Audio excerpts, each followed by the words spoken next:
Everything you learned about medieval people being primitive and stupid, that's the lie they needed you to believe. Because if you knew what they actually did, what they invented, what they practiced behind castle walls, you'd question why we stopped. Some of this changes everything. Medieval doctors had a morning routine you'd never want to watch. They'd take a nice long sip of their patient's urine. And yeah, I mean taste it. Like wine tasting, but infinitely worse. Here's the thing though. It actually worked. Sweet tasting urine? That's diabetes. Bitter? Liver problems. These guys were basically human lab equipment. They even carried special flasks called machulas everywhere they went. It was their stethoscope, their badge of honor. Fake doctors would carry empty ones just to look legit. Imagine that. Medieval con artists walking around with pee jars for street cred. The real professionals had color charts with over 20 different shades. Each one meant something different. Some physicians got so good they claimed they could detect pregnancy from taste alone. But here's where it gets messy. Wealthy patients thought they were too important to visit doctors personally, so they'd send servants with urine samples instead. Problem? Servants sometimes swapped in their own. Whoops. Now, bad medical practices are one thing, but putting a pig on trial for murder? Pigs. Medieval courts actually put pigs on trial. Full legal proceedings, defense lawyers, witnesses, the whole thing. And honestly, the pigs probably deserved it. See, medieval families left infants unattended while working fields. Hungry pigs wandered in. You can guess what happened next. So communities did what made sense to them. They prosecuted. One French pig in 1386 got the complete criminal experience. Dressed in human clothes, paraded through town, publicly hanged for murder. That's commitment to the justice system. But here's where it gets stranger. Insects faced charges too. Rats, weevils, locusts, all summoned to court. Obviously, they didn't show up, so judges tried them in absentia, and the church excommunicated them. Picture a priest formally banning beetles from receiving communion? That happened. These weren't jokes, though. Medieval people genuinely believed all creatures answered to God's law, even the ones with 6 legs. And speaking of bizarre sleeping arrangements, wait until you hear how people actually slept back then. Sleep wasn't always one long block. Medieval people actually split their night in 2. They'd go to bed at sunset, sleep for about 4 hours, then wake up around midnight, fully awake, on purpose. This wasn't insomnia, it was just how things worked. During this midnight break, people would pray, chat with their spouse, check on animals, and medieval doctors specifically recommended this timing, make babies. Apparently, conception worked better when you weren't exhausted. First sleep and second sleep show up in over 500 historical documents, from Homer to Dickens. Everyone knew exactly what these terms meant. Then, electricity happened. Artificial light meant we could stay up later, so we did. Within 2 generations, the 2-sleep pattern vanished completely.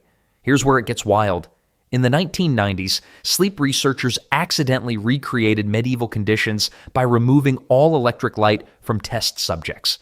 Within weeks, participants naturally started sleeping in 2 shifts, 1,000 years of human behavior, forgotten in a century. But speaking of forgotten customs, thick slices of stale bread called trenchers sat under every piece of meat at medieval feasts. No ceramic plates, no silver platters, just bread doing double duty. Throughout the meal, these trenchers soaked up every drop of gravy, meat juice, and sauce. By dinner's end, they were basically flavor sponges. Here's where it gets interesting. Wealthy nobles didn't eat their trenchers. They'd have servants collect them and hand them out to beggars waiting at the castle gates. Free meal, already seasoned. And some nobles were so particular about cleanliness, they never touched food directly. Everything went onto the bread first, then into their mouths. The trencher was basically an edible middleman. But timing mattered. Trenchers only lasted about 4 days before becoming too hard even for the desperate. So kitchens planned feasts around bread freshness. Wasteful? Actually the opposite. Every crumb served a purpose. Now here's where medieval superstition gets dark. The left side of your body, basically Satan's doorway, left-handed? In medieval times, that basically made you a suspect. People genuinely believed demons entered the body through the left side. Not a metaphor, not symbolic. They thought evil literally crept in from your left. So what happened to left-handed kids? Forced to switch. sometimes through patience, often through beatings. Teachers would tie the left hand behind a child's back until they learned better. Here's a fun one. The word sinister comes directly from the Latin word for left. That's how deeply this fear ran. Wedding rings? Left hand specifically. Not romance, protection. The ring supposedly blocked evil spirits from entering, and it gets worse. Left-handed people couldn't become priests, couldn't give testimony in court. Your dominant hand could literally disqualify you from legal protection. The kicker? About 10% of people are naturally left-handed. Always have been. So roughly 1 in 10 medieval folks lived under constant suspicion for something they couldn't control. But suspicious hands were nothing compared to suspicious bread. Bakers faced something far worse. The year is 1266, and bakers across England just got some very bad news. King Henry III passed the assize of bread. Basically, every loaf had to weigh exactly what grain prices dictated. Shortchange a customer? First offense, a fine. Second offense, the pillory. Third offense, they drown you. I'm not joking. Towns actually built permanent ducking stools near rivers specifically for crooked bakers. Bread inspectors could raid your shop anytime. Scales in hand, zero warning. But here's where it gets clever. Bakers started adding a 13th item to every dozen sold, just in case their scales were slightly off. That's where baker's dozen comes from. It wasn't generosity, it was survival. And honestly, the punishment made twisted sense. Bread wasn't a snack. It was literally 80% of a peasant's calories. Cheating on bread meant families starving. Speaking of things worth more than you'd expect, knights weren't actually helpless in their armor. Full plate armor weighed between 45 and 60 pounds. Sounds brutal, right? Here's the thing, though. Movies lied to you. Those scenes where knights get lowered onto horses by cranes? Pure Hollywood nonsense. Well, mostly. A fully armored knight could run, climb ladders, do somersaults, and fight for hours. The weight was distributed across the entire body, not hanging off your shoulders like a backpack. Medieval armorers were geniuses at balance. Mounting blocks existed, sure. Cranes too. But these were about convenience, not necessity. Ever tried climbing onto a horse after a heavy lunch? Now imagine doing it in metal pants. You'd take the easy route too. Tournament armor was a different beast entirely. That stuff could exceed 90 pounds because jousting was basically medieval NASCAR. Entertainment first, practicality second. The real danger wasn't falling down. It was falling into mud. Battlefields turned into swamps. Drowning in 3 inches of muck while wearing your Sunday best? That actually happened. Speaking of things weighing you down, glass in medieval times, worth more than silver by weight. Let that sink in. Most homes had 0 windows. Not because people loved sitting in the dark, but because a single glass pane could cost more than a peasant's yearly wages. So what did they use instead? Oiled cloth stretched over frames, animal horn shaved thin enough to let some light through. And get this, wealthy Romans actually used thin sheets of marble polished until they were almost translucent. Some families treated their one glass pane like we treat the family china, passed down through generations, literally in the will. Here's what's wild though. Having windows became the ultimate flex. More windows meant more money, so naturally when England introduced the window tax in 1696, people started bricking them up faster than you could say, "Nice try, government." Those blocked up windows you still see on old buildings, tax avoidance architecture from centuries ago.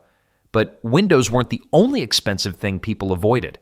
Wait until you hear what they used instead of toilet paper. Here's the thing about medieval bathroom habits. They're worse than you think. Wealthy Romans had sponges on sticks. Pretty civilized, right? Well, medieval Europeans looked at that idea and said, nah, we're good. The left hand became the designated cleaning hand. That's why eating with your left hand was considered disgusting across most cultures. Still is in some places today. So what did people actually use? Hay, leaves, moss, mussel shells. And yes, that's exactly as uncomfortable as it sounds. After corn arrived from the Americas, rural folks discovered corn cobs worked surprisingly well. Now castles had these toilet chutes called garderobes, fancy name for a hole that dropped everything straight into the moat below. Imagine being the poor soldier who had to clean that out. And get this, commercial toilet paper wasn't invented until 1857. That means humanity managed over 1,000 years of medieval living without it. But medieval bathroom situations get even weirder. Some corpses faced worse treatment than any toilet. The year is 897. Pope Stephen VI is angry, really angry. But his enemy, Pope Formosus, has been dead for 7 months. Does that stop him? Absolutely not. Stephen orders the rotting corpse dug up, dressed in full papal robes, and propped on a throne. Then he puts the dead body on trial. A teenage deacon stood behind the decomposing pope, answering charges on behalf of a man who'd been moldering in the ground since January. The whole thing was insane and completely official. Formosus was found guilty. They hacked off his blessing fingers, threw his body in the Tiber River. Case closed, right? Wrong. Supporters fished out the corpse and reburied it with honors.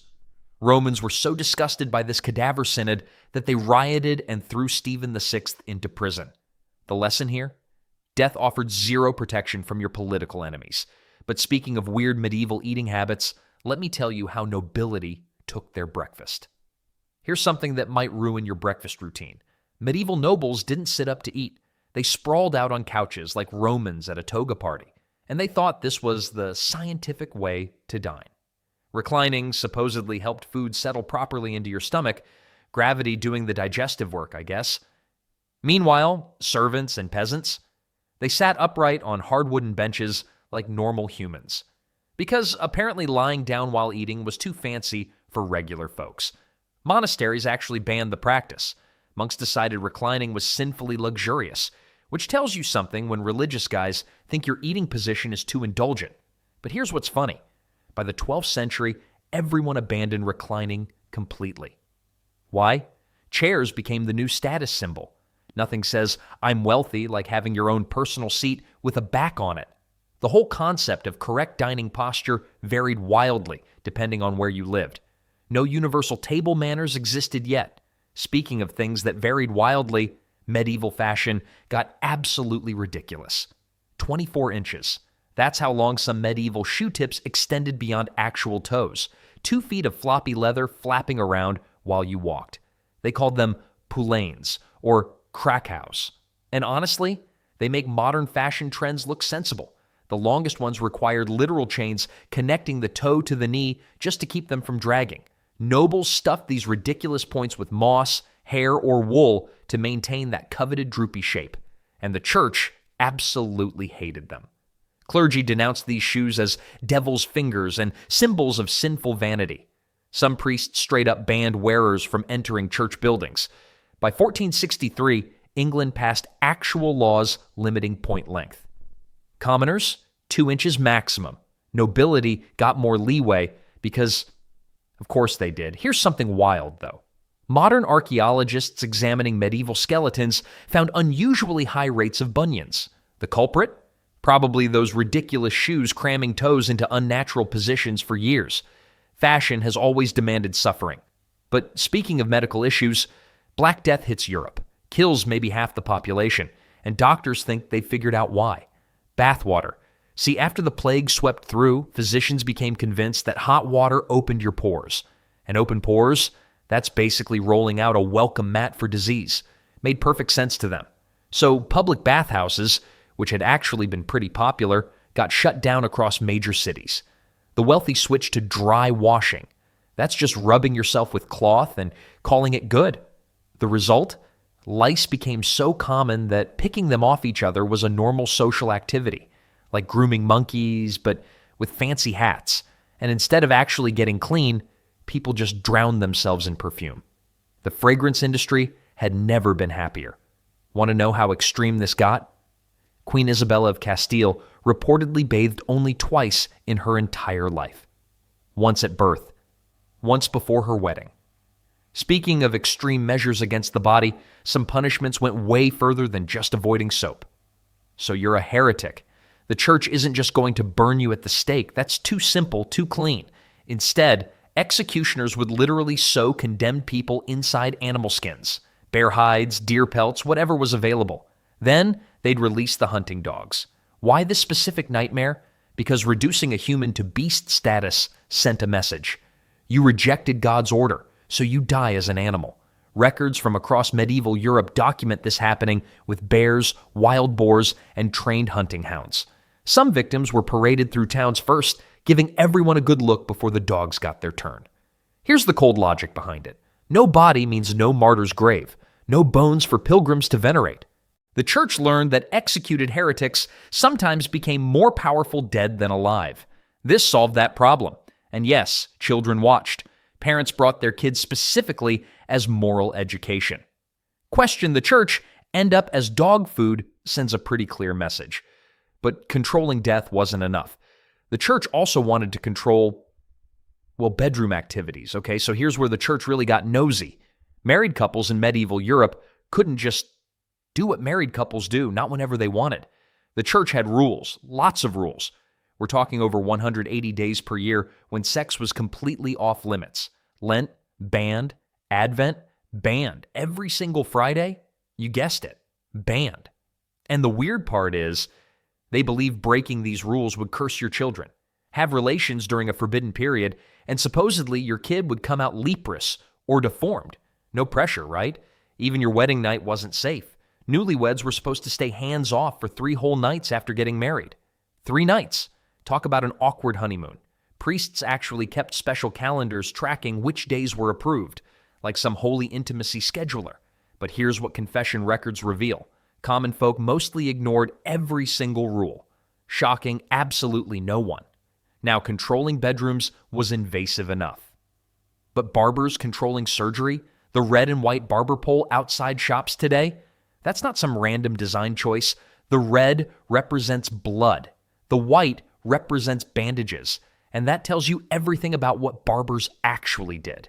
Between trimming beards and cutting hair, your local barber might yank out a rotten tooth, then perform minor surgery, then drain an abscess before lunch. Why? Because university-trained physicians thought surgery was beneath them, literally too dirty for their educated hands. So they outsourced all the cutting, stitching, and amputating to the guys who were already good with sharp tools. Honestly, it worked better than you'd expect. Barbers had incredibly steady hands from daily razor work. Battlefield amputations performed by barber-surgeons achieved around 70% survival rates. Not bad for a guy whose morning involved shaving some merchant's neck. This whole situation got so messy that England passed a law in 1540 formally separating barbers from surgeons into different guilds. But if you think their patients had it rough, wait until you see what medieval prisoners dealt with. Here's the thing about medieval prisons. They were basically hotels. Terrible rat-infested hotels where everything cost extra. Guards didn't receive salaries. They charged inmates for literally everything. Want a bed instead of cold stone? Pay up. Food, that'll cost you. A cell without 6 other people? Premium pricing. Wealthy prisoners? They lived like kings. Furnished rooms, servants bringing meals, visitors whenever they wanted. Some prisons actually had taverns inside where inmates could drink themselves stupid. But poor prisoners, they starved, literally starved to death waiting for trials that might never come. And here's the cruel twist. Debtors got thrown in prison for owing money. But how exactly do you earn money to pay your debts while sitting in a cell? You don't. Your family either paid or you rotted. A single prison tower might have a nobleman enjoying wine upstairs while a pauper died of hunger 3 floors down. Speaking of dying, some foods were worth killing for swans. Today, they're just pretty birds that'll break your arm if you get too close. But in medieval times, they were basically edible gold. Only royalty could eat them. Seriously, poaching a swan wasn't just illegal, it was a death sentence. The punishment for snagging the king's dinner was the same as murder. And here's where it gets ridiculous. When nobles finally served swan at fancy feasts, cooks would carefully skin the bird, roast it, then stuff it back into its own feathers. Gilded beaks, posed wings. The whole thing looked ready to swim across the table. But how did it actually taste? Awful. Tough, oily, and weirdly fishy. Like chewing on a very expensive mistake. Nobody cared though. Presentation beat flavor every single time. Peacocks got the same treatment, redressed and served, and tasted even worse. Fun fact, Queen Elizabeth I technically owned every unmarked swan in England. That law, still on the books today. But speaking of liquid courage during tough times, here's the thing about monks. They loved their rules. Fasting meant no solid food. So what did these clever religious men do? They brewed beer. Liquid doesn't count as eating. That was their actual argument. And honestly, it worked. Monastery breweries pumped out thousands of gallons yearly, becoming their biggest moneymaker. Forget donations. Beer paid the bills. But here's where it gets wild. Some monasteries gave each monk 5 liters of beer daily. 5 liters! That's not hydration, that's a lifestyle choice. Now, before you judge them, consider this. Medieval city water was basically sewage soup. Beer was genuinely safer to drink. The brewing process killed bacteria that would have made you violently ill. These monks weren't just drinking for fun. They documented everything, every recipe, every technique, every fermentation time. Belgian Trappist beers you can buy today, those recipes trace directly back to medieval monasteries. Speaking of things the church controlled, they also had opinions about torture, specifically how to do it without breaking certain rules. Here's the thing about medieval torture. The church banned shedding blood. Sounds merciful, right? Wrong. It just made torturers more creative. The strappado became a favorite. They'd tie your hands behind your back, hoist you up by your wrists, and let gravity slowly dislocate both shoulders. Not a drop of blood. Completely legal. Water torture? Pour liquid down someone's throat until their stomach nearly bursts. Stretching racks that pulled limbs from sockets without breaking skin. Sleep deprivation lasting weeks until victims hallucinated. And get this, torturers were licensed professionals. They actually studied anatomy. Why? To avoid accidentally killing someone too quickly. If a victim died during questioning, the torturer faced murder charges. Talk about workplace pressure. The twisted logic was that bloodless confessions were more spiritually valid. My grandmother thought her pressure cooker was dangerous. These people weaponized bureaucratic loopholes. But torturers weren't the only medieval professionals with surprisingly regulated careers. Think traffic jams are a modern nightmare? Medieval London would like a word. Cities actually had organized traffic flow. London required carts to keep left, centuries before cars existed. And this wasn't some casual suggestion. Reckless drivers faced fines, jail time, or public whipping. Cart width was regulated down to the inch because medieval streets were basically glorified alleyways. Too wide, you're blocking everyone. Prepare for consequences. Here's my favorite part. Night driving required a torchbearer walking ahead, shouting warnings to pedestrians. Basically a human headlight. Someone got paid to walk and yell. I'd take that job. Now the serious stuff. Hit-and-run cart drivers faced the same punishment as murderers who used swords. The law didn't care how you killed someone. Dead was dead. But wealthy nobles, they ignored everything. Court records overflow with complaints about aristocrats barreling through markets, running over commoners without consequences. Some things never change, apparently. Speaking of power plays, guilds controlled far more than traffic. Want to start a business in medieval times? Good luck getting past the guild. These organizations ran everything, and I mean everything. Blacksmiths, bakers, weavers, candle makers, you couldn't sell a single item without their blessing. Here's the brutal part. Becoming a master craftsman meant 7 to 10 years of unpaid apprenticeship. You'd basically be an indentured servant, sleeping in your master's workshop, working dawn to dusk. No salary, just experience and the faint hope of eventually having your own shop. And women? Mostly banned entirely. The only loophole was widowhood. If your husband died, you could inherit his membership. Romantic, right? But guilds weren't just gatekeepers. They set prices across entire industries, controlled quality standards, dictated working hours. Try undercutting a guild price and watch your career vanish overnight. The weirdest part? Guild secrets.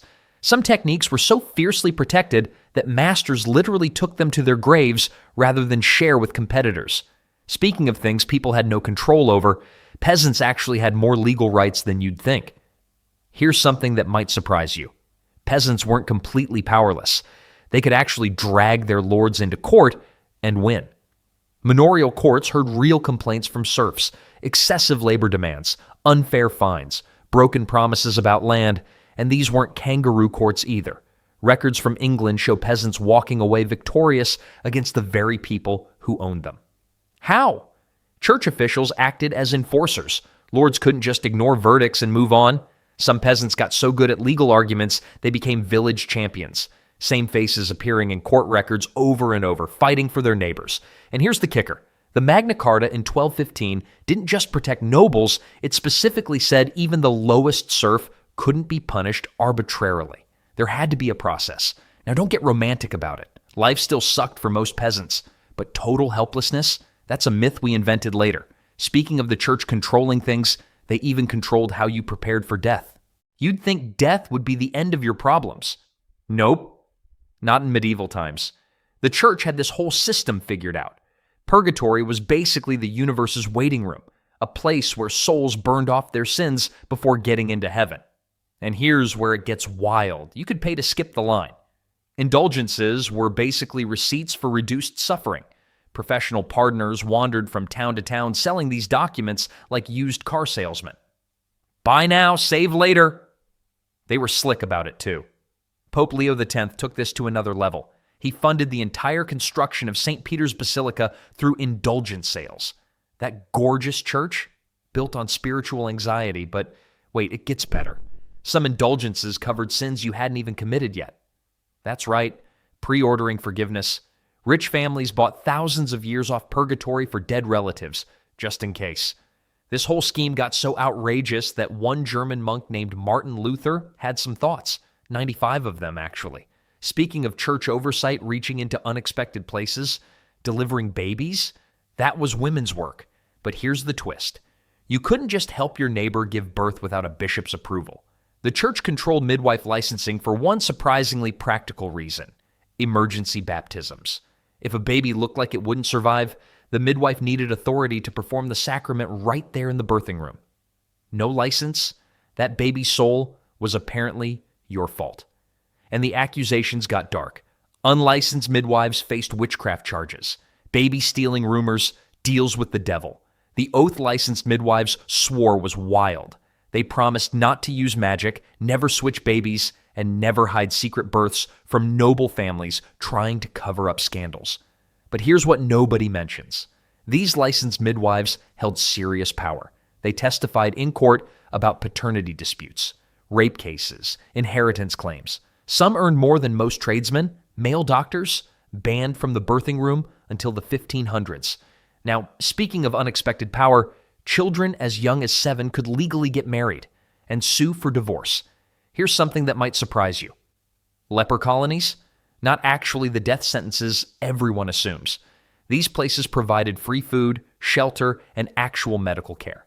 Try getting that in a medieval city without paying through the nose. And get this, some residents lived longer than healthy people crammed into those filthy, overcrowded towns.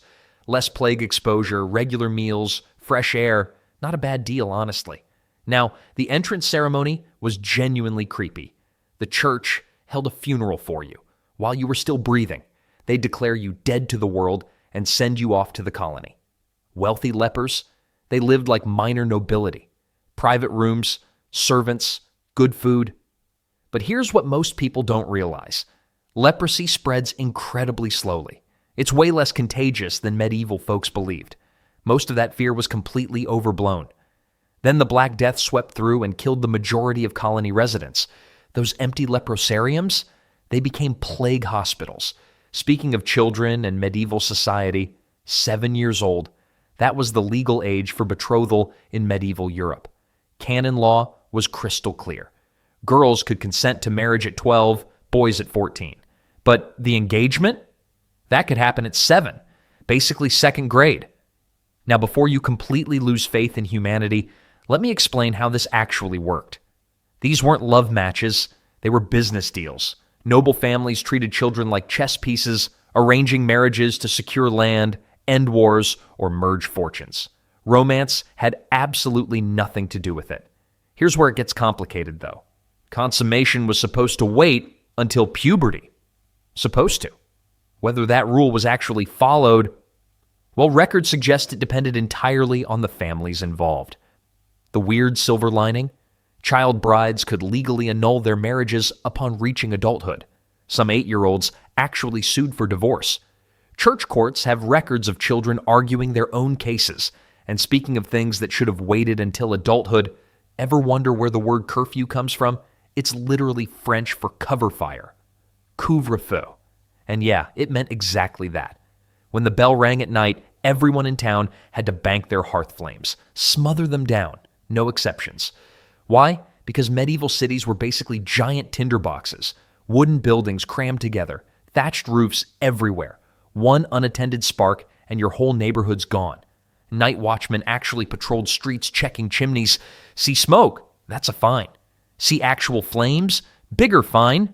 These guys took their job seriously. Some towns went even further.